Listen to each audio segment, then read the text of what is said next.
Hello friend, good morning. তোমরা কেমন আছো? আশা করছি তোমরা সবাই ভালো আছো। আমিও ভালো আছি। তো আমার চ্যানেলে তোমাদের সবাইকে স্বাগত।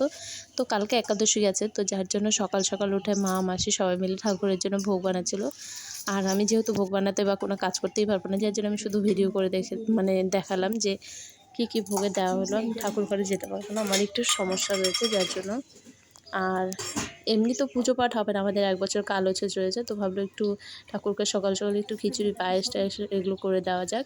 তো সেগুলোই করে দিয়েছে। তো মাসি সব কিছু গুছিয়ে রেডি করে নিয়েছে, আর মাও হাত পা ধুয়ে টুয়ে শাড়ি পরে এসে রেডি হয়ে গেলো। তো মাসি একদম স্নান করে এসে ঠাকুরটাই করতে শুরু করে দিয়েছিল, আর মা সকালবেলায় স্নান করে রান্না টান্না বসিয়ে দিয়েছিল। তো এখন ঠাকুরকে পুজো দেবে, সেটাই ভাবলাম তোমাদেরকে একটু দেখিয়ে দিই। তো দেখো পুজো দিচ্ছে, কাশ ঘন্টা শব্দ তো শুনতেই পাচ্ছ তোমরা।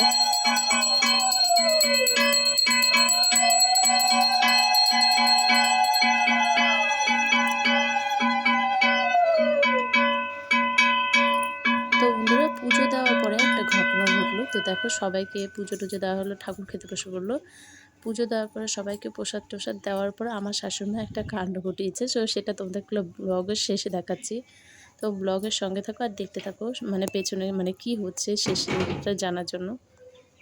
আমার শাশুড়িমা কী এমন কাণ্ড ঘটালো যেটা আমি সবার শেষে দেখাবার জন্য বললাম। তো প্রসাদ টসাদ দেওয়া হয়ে গেছে। তো এবার দেখো লুকিয়ে আমি ভিডিওটা করেছি, আমার শাশুড়ি মা হাঁড়ি ধরেও খাচ্ছে খিচুড়ি।